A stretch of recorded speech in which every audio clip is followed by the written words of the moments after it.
Tell me what happened. That woman that will not hear that door. Now everything come the pass in hand now. Hey, Wajena. Oh, baby.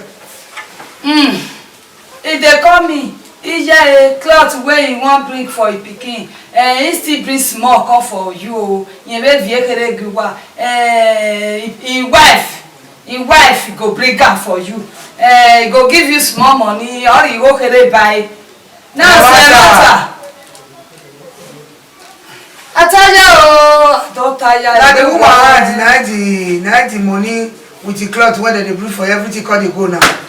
So you will come on for your house now, go collect the thing for your wife, for your picky wife. Now be say that your picky wife go come carry and come give you. Who check the woman even be? I don't know. You ask daddy. Me say if I not ask you. The man no. I just say Naisha woman. But Naisha woman they always do that kind of thing. I don't know. It's my energy. So your picky bring something. So when you go meet your wife, let go collect her. Not be your wife. Not be wife go bring her. Eriata man, and I saw it talk. That one a wrong statement. For this your picky wife, leave her for me. I go sleep with. Me I can't tell you how we take handle her. You dey hear me? You do well. I be your friend though. I know. I go handle her. That woman, here go come down. He believe you. I trust you. Well, you know say I be telling you before say me and you won't go meeting. You get one meeting when they invite me. I saw you talk. You cry. As I want ready now, I don't ready that Sunday say I won't go. I can't even forget. You yourself, you not even sick up. You also when you reach my hand that day now when they carry me now. That was also I'll go area now, go change her. 100 naira, come in the if you barely come cool. You go now so now you turn out so you're not him as a woman, as a mama. I mean as I am mumeba. Now bele Ruda anything in me take over will be Yagbeni. Yagbeni to Taiwa. Menore Nigeria. Imia Yagbeni be. Yagbele. You try, Ute ya. Mete we are any maybe go ni. I just the express say you go give me for inside though. Why Yagbele kwa? They know they use money cigarette like that again. That money just pay me. You know come give me small. Now you get her. That be my money. Not be waiting like that. What is my money? You be my friend now. I don't use a.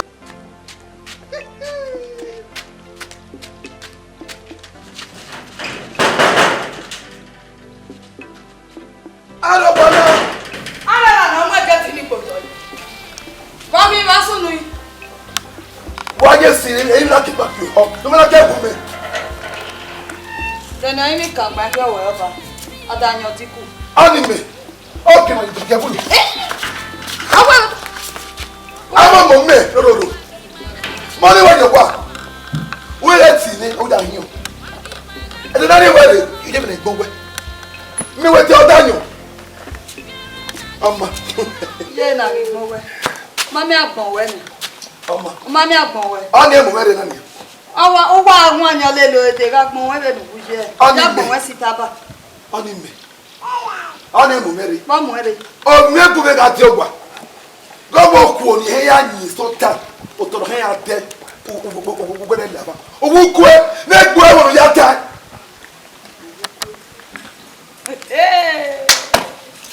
Osalobwa, auna igwa mweru tukogwa pa una do azu wo. Ana ba na yeme. Ite mo de bodi ya leru go hu. Me na yiwe mana me na. Ya mo pa ya na yewu. We na ye bu weni. Gwa mi une, o si gwa mi une amagwa gwa leru. Ah we ya. Ami ahoko. Wa do ya leru. Beni gwa ge we na. Ike ri ogwa me na soto. Mo gwa be ike. O ri meni. O ga yoko ni sota. O ya do toni. Iya buku ba yeke imi amu da keke se be rai na go ya mai de le we lava o le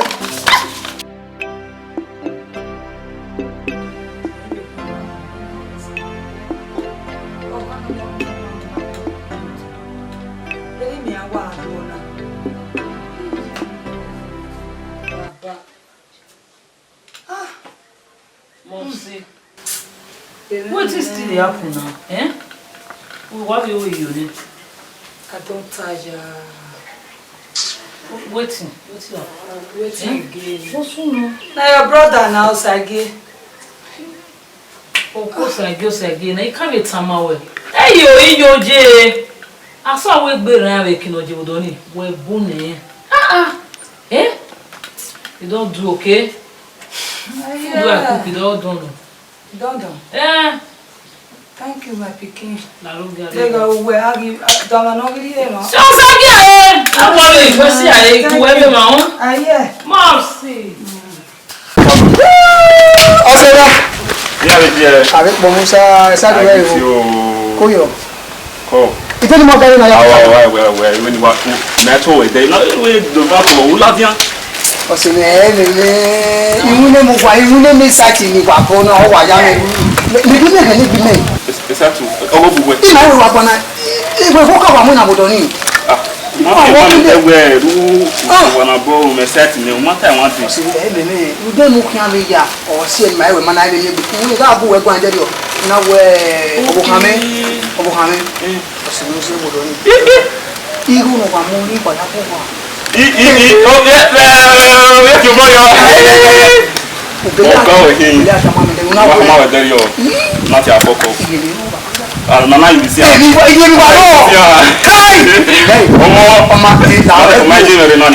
Imagine you ne. Wo ya gba le to pa to ya mi wo.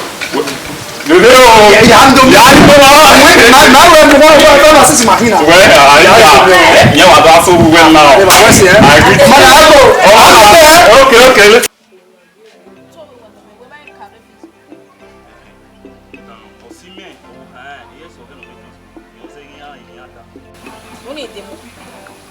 Dans le Facebook, elle est là-dedans.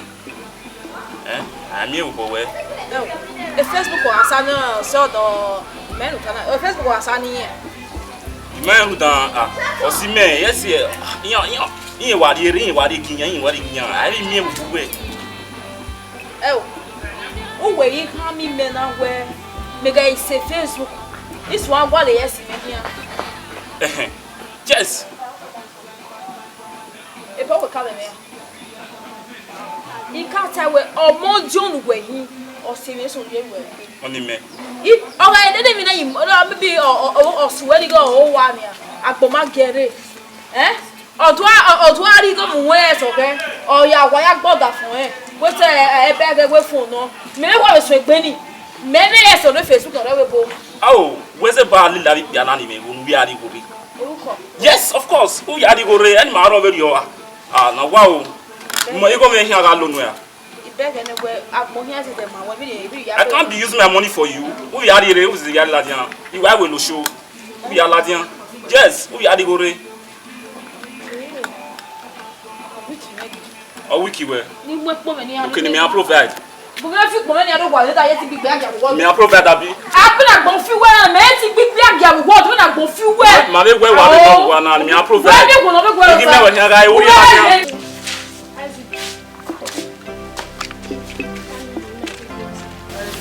I don't understand. You know they will cash. What you want to happen? I move go POS now. Maybe you drop in. Like that. I can still use that your account. Yeah, they use it. Okay. Transfer waiting. Then waiting what they go ask. I don't understand. I don't get anything for you. Oh, before you come here, I think I don't want anything. You say me I come, me I don't worry, I don't come down. What you want to happen? I'll transfer money for you now. No, wahala, you do the transfer before I come up. No. Oh, you don't know man. Why my money? What did they do? What did who are you? What is the worry? Baby, calm down. I'll slap you in the crest. You don't come me come here, make I come. You don't do finish your tell me, no, give me common transport, me I take go as you know where. I don't know. Which I can't go back that one. Okay, sir, before you say money, you give me transport, me I take go as. You wait, then worry you. Why they parle like this? Now today we know. Calm down. Okay, come now, come. Maybe they drum them. Give me money. It's not today we know. I don't understand you. You give me na me I dey go. I'll do transfer for you. I get your account number. I'll slap you. Wait, give money. I don't like all this nonsense. As you know the behave like this. Though they will not go move them Guana, they will not go move, they will not beat them. àwọn ọmọ ogun megun agbe ogbe ni efe bottom o po we wo the bottom yi hey atele we yije ama fe me emenu gwetana ile odaka ni aya de bo wi me e bottom go wi meji ile le ya doto o ma vie bo ma vie me ene no ri ebebu me I no get right Benata Benajena Obama I very about Agabe Tell this woman, may not be bothering me again. You know, they let me rest. You not go give me paper. You not give me paper. Obama Osalobo me as of you gbagbe. As of you gbagbe. Me on the border. Me wa nyama. Madam, careful. I will deal with this hotel, you clear. Anyway, somebody. Make the word come down. No, give you. I take your back. I take you. We inside it. My God go fail all of you now. Osalobo me agbo you gbagbe. Me. Oma, I fear mu going. Me have a love wa. Hey, Boga. Boga. No, what did they do so dear, Vena? What's it? I never knew why I can be ya in Guatemala. We are about the Benin now, you are so tall. He tell them where own will be a young your hair. When more Gualua. Where was it? When we have a deal. Yeah, I'll give one. I went very much. I want your color. I beg you, ọ̀sẹ̀ àmì mú pọ̀ o lọ́wọ́ èyí ọ̀yá mẹ́ta bá ń bọ̀ ọ́yẹ́ mú làwọn yán ìmẹ̀mọ̀ ẹ̀mú pẹ̀ ò sí ìyá méjì àmì yán ẹ̀ nílé tèmi jẹ́ mọ̀ nígbà wọ́n má tèmi nà lọ́rùn ẹ̀kọ́ ìlàjà ọ̀rọ̀ àpò àpì it go dey heavy. Wọ́n lè sùn náà ó ti dẹ̀ ọkọ̀ ó ti dẹ̀ ṣẹlẹ̀ tẹ́mi àdọ́kọ̀. ọ̀sẹ̀ ẹgbẹ́ mata o. Again. This one where I dey so. You don't pass, be careful. You know, say I wear my church clothes so. My prayer takes this morning. I they do fasting and prayer because of this pikin. This pikin. If he say me no go drink water, put cup for ground, I go tell am say na this my belly. Now take a sit down. Me don dey talk to my God. It was a lot of me one. Where's it? What's no tamale? Or where he say make that woman. Where he call his wife, where he bring pikin that day. He say he don't give her money. He call me, say he don't give her money. May I escort her, go buy land. Hey! Ogbagbe. Ona ti otuebe. Iso. Na see wetin I. Hey! E mata wetana. Na wo mo bi we ya tuto. I go escort her and go. He go go we sha. For where? I go do babi ala follow am. If he don't price am, he go pay am. I go see escort her.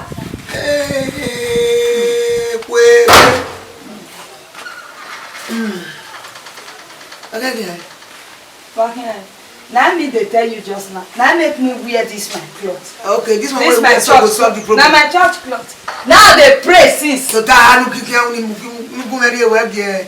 E ma pa na ge mi na boy mi na ye ga ni mi. Wa mi ye cho ona agba yi. Ona. Remi, you as I don't understand. Yeah. Iwo ine e pa bi yeke. Ile we se wa ni na ya pe mi de ye ga na mi. Hey. Awa we ye gu de gu no so. Jesus rona. Oro na. You know they do that one ah. Igwa woni. Maybe na le high. Okay, me gwa we but le me gwa we. Me le mesi wa. Oma when wait me fun ki onu ne. Epo apo rita. Iga le lu eyo so pe no gba e. Me ma kaka mu we be dere we ya bi enyan mo owo bi we. Eruta. Ibi bi enyan wo we na bi na bi o. You understand? Me ita o ga ke go ge na ge bi ge ye le. Emi no le ki o bara na. Bo pa si. Ana ko no ya ni. O se na wa do tuwe na pe wa ki an. Wa gbo fu gbalele me na ri ogo bo. Ma ni kai, awe mi yo sabo. Well, we are with the banner. Men they sume to sell see and not can ye Jessica.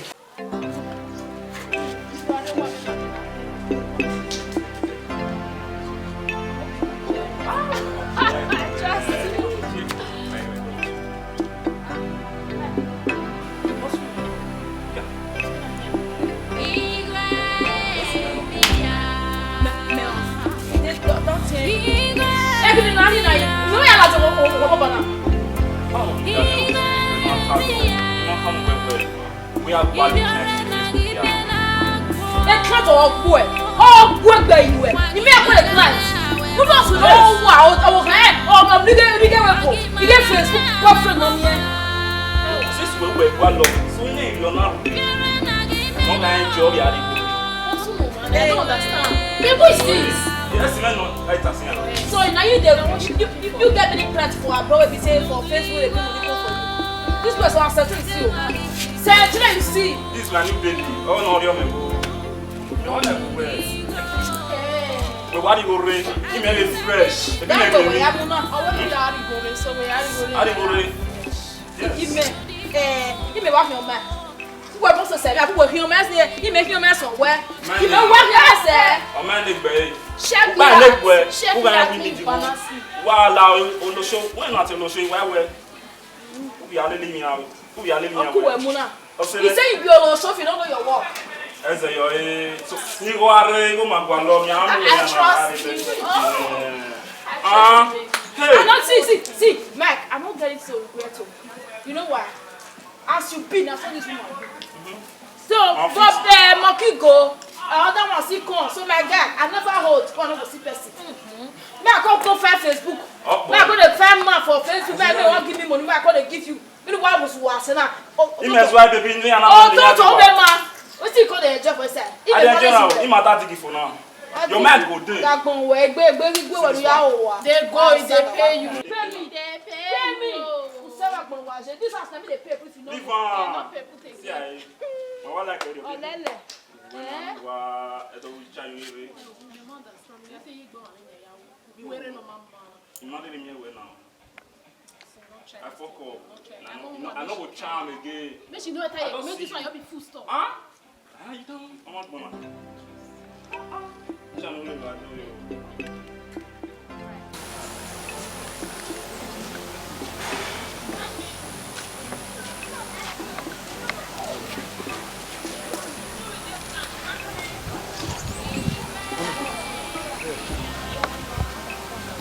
You all see me, mama. What's it happen?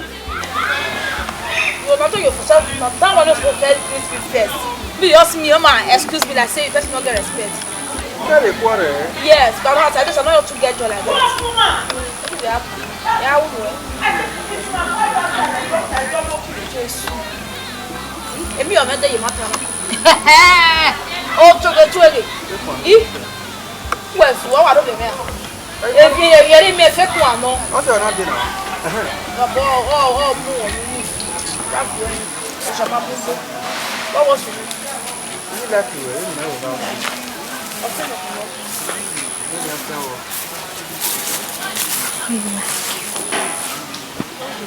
O na ge me do ya za mai. Who was why power there? You must so want me that way with them one. Make it our way. If you see your food, you don't go more. If you as see this so, you won't see they manage. But if you maybe I maybe me again, you may not be swallowed like a corner, no be kitten, no make no really. You go in now. Yeah, what say yes, no boy. Come on, you are as a man. You are here, don't know about this. Oh, I'm a man. Don't we manage you? I'm How the fake you? what be the mama? I will also have sewing clothes. What are the sewing clothes? Hey, away with me no when you go now. I will call walking on here. What do my family? What's it? Anyway, Ella, I agree, my yata my way. Again, also, you know, let's go over. What we want. Ije ogbokun we body we so ni ai we ma lawa ba ilawa we ma de me ni ya je wo Obo we gbes ga we gun. So don't ya ma ta le no ya gaji. We ma de aba gani medele yo wa. O te mu ga e ko. Edogore wa ni ma se pe ba ni. Iba ni de ko. E ni o na te me we ni ade. Ni me na chugbe ni we ndo le ni ma so bobo wa mana we ma ge emi tori. Idege wa we kekiri wa gbe wo wa inu de ni o. Wa e ko ata ma bi ni social media no wa de na. Ne do amu ewe la tania. Ge yin ga gbon fo ni we fi yin ga gbon fo ni we ko. Efo ni mommy oyi. Wa ma. Ige ya fefefe. O wa ma de ni. Kiji. E we ni na we wa de. Ge madebe ni awa be da gbon fo na ba. He go 5 million or wa be transfer. Hey! Me bi jo wa o. Ijo wa ru mu ni no wa ko ti ko ya wa dole. Ni jeje ma fi ma le. We ma fi ma. Ko du be a ko ne to ve. Ye ko kwe police station yi seti. Ba ni atolo e ne we de ma fi ma. We ma fi ma. Awo de su me to to wa na si. Iri ayan re. Bo le di kiri me gu me ngo. Ije ya o. Bo le di kiri me gu me gbe ya rere. Yi ami boya mo so ta o. Hello again. So, and then baby now. Come in. Èmi ni oni tama o. No concern e won money. O money wari a oyibo. Yori oyibo. O money ogwe. Èmi o pade ro no be ya ko we. O so na mo do afi gbe yu won wa. Ni ati emisi blood e o money. Ale mo money lagwa na. Ale mo lagwa na itama we ni. Gbogbo yori oyan ni re. Yori oyibo. Èmi kemi nu wete me bo ri on wa u no money. Wari yori oyan. Edede ogwe yeye igwe itama we ugwe no ime itamu we na na me ni ju ebi ni ne no nwa dege bi lobi obo kan yin kete ge dege ime tamu we na we omo ni ogwe igwa wo bi no wa na bi omo ni o no yari o no yo money ri owe go agwa wu a umu elawa sage wa me nita sage fian ọwa ma fia ugwe fia ma fia o mete ni ata ọba kan me ka si I ma ri ugwe o da uzagbe anyi wari ebe won na gege ya won na ibibete ni won na eja o e ko ta bi e yeru wa de dan na imi awa mu go ugwe eja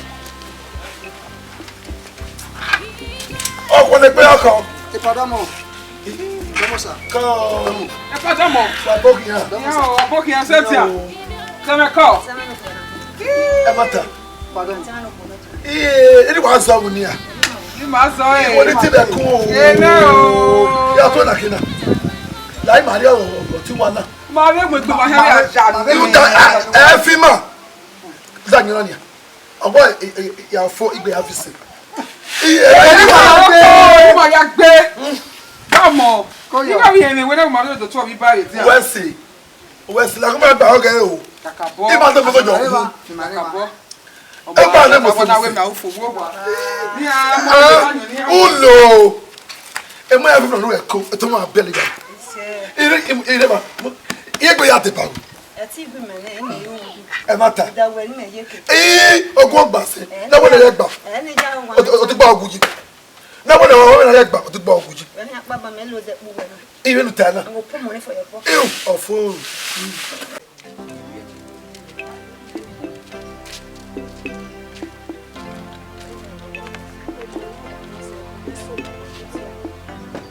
Arogwa. Hello.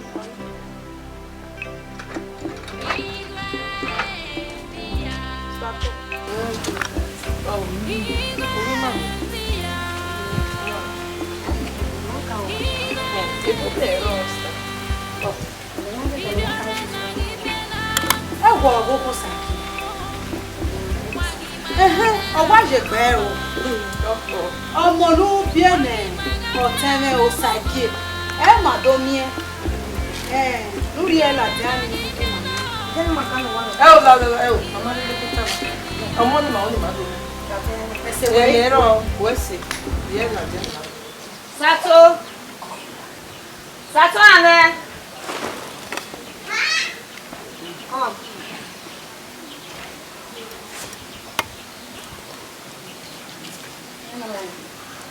Oh no no.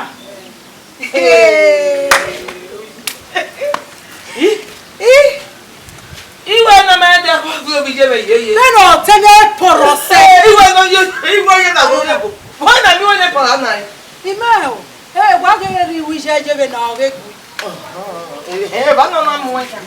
Me ma understand what do ye na. Posso me ver? Mas d'accord. Costa. Yo. Posso me? Ima do mi yo ti mo. Beto. Wa ta lo wa de o do yan yan te la jan te. Ti ma bi o. Ima we ma do mo na. Do ko yo o yo bi je mi. Because mo na yan ma de ko bi je mi. O ma ko ye ona yi wo bi ji o yo bi ji mi. O bi we bi en jo. Ita le lero. Ya de ke da de ami mo na do mi ene. Owo do ki ba fi eyin. O ko fi eyin mo. Mommy ga. La ni ke mi se. Ma bu ede. Ma ye de.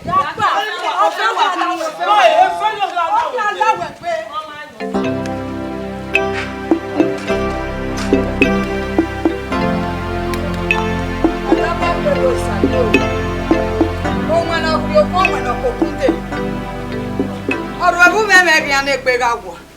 Ọ̀rọ̀ ẹ̀bú mẹ́ ní rí ẹ̀yọ̀ sàgé náà ìmẹ́ orí ọ̀nà.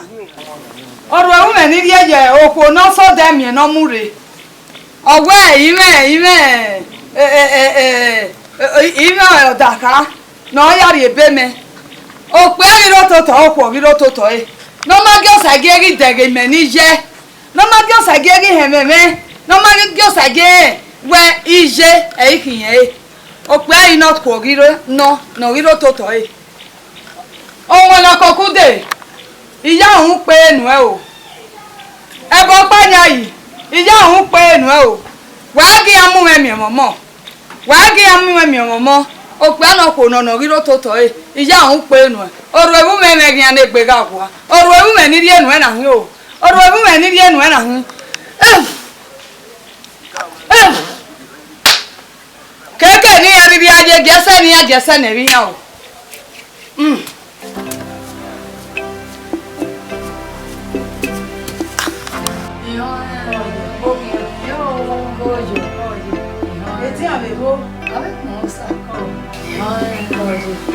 Osawese ogagagije Boye sonu.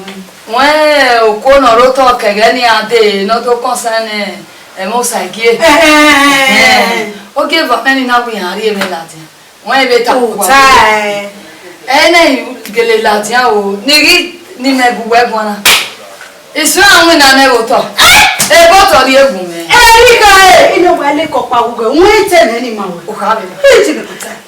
Aye ni obo no bobo o tawo na. O vi ogbaji.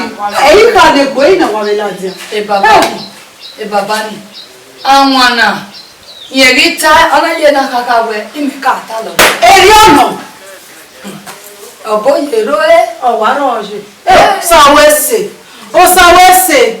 O wo teri o tene no ti ori. E gba ibele kiko na. Omo na giya o. Iye jo mi saya mi eya. Ije o sawese. Gala kwa. Gala kwa ro. ogagagije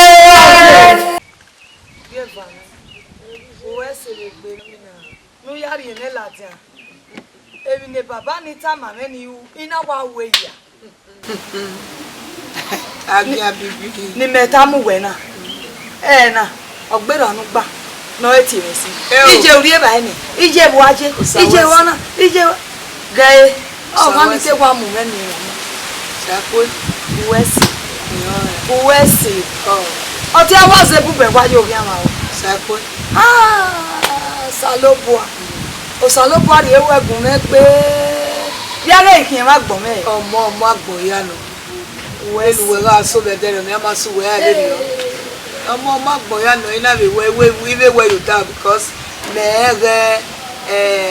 atami yo mo geta agbe omo. yeye Ni wa se we ayada. E logo. O se ina be we no ni. Sawese. uwesi O sawese na be e ma ya we na no na pon me. e ma ya me sa ti mi ami we nu we uni me na e o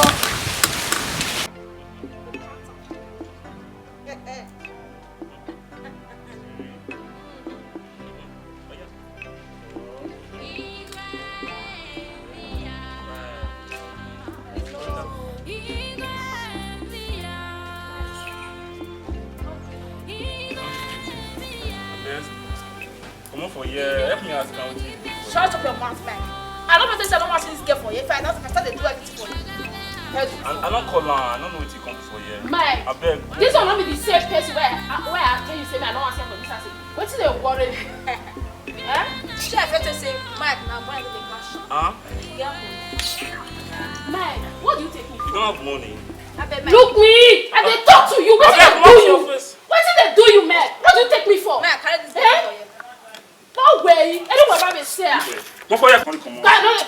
If you let me slap you, you want slap me? You want slap me? I blame you. I don't blame you.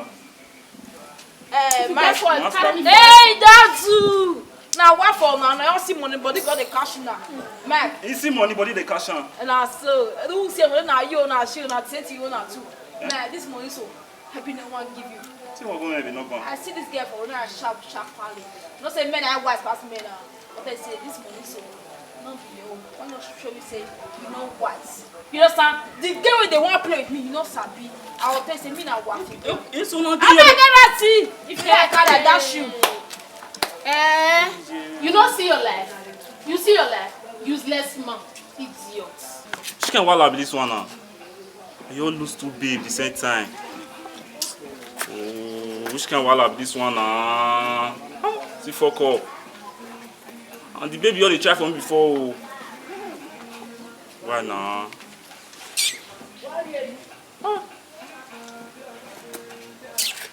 Hell fuck up, child. Fuck up.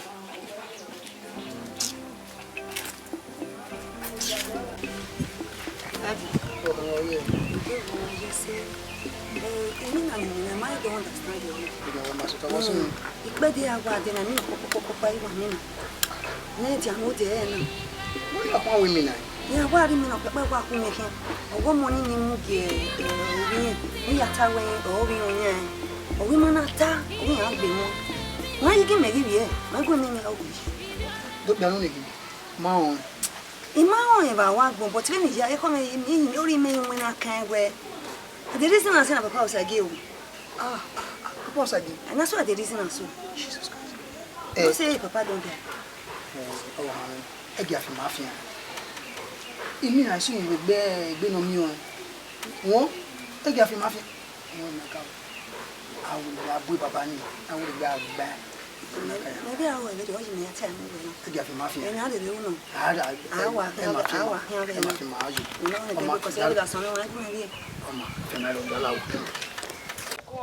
Yo, mommy, I was said there. You go let me leave you. I'm not feeling you put now. Hey, even though I don't know if I get there, no more money. Oh, but tell me, no, we go say, no, we go say. And what we need time, but we more than we are. What we need time. What can I say? Okay. If I did, I need to go when I go oh, wow, one I'm here where you go play a something inside. Hey! I wait a little bit, Bobby. But I will give more panel. But any merina, we are your buffero. Oh, buffero, no, Itama. He, when Mamma again, I tell me, man. Mamma, wait, they make woman make a woman go, Mamma getting away. Is your backbone? Is your backbone? Is your mobile way? Is your backbone? Even making none of the name. I made a way for level. I know they go there again. Bet me what pity everyone which men what dimmer will be on. When you walk with bear, in a double mine. Eh, cast I game with her. Hey, come here. Oh, so funny.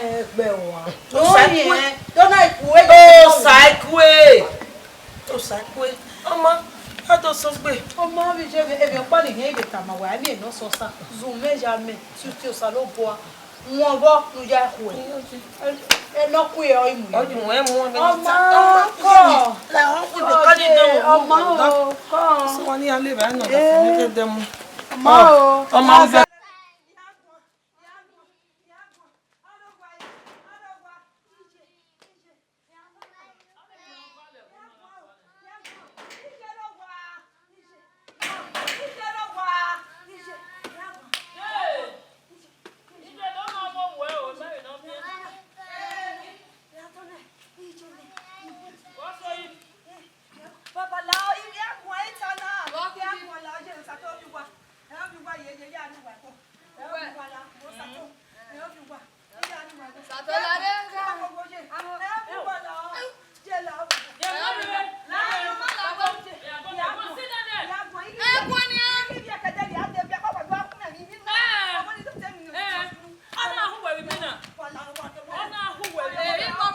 What you mean? I'm a mo. No more go. You just tell me. Hey, Mata.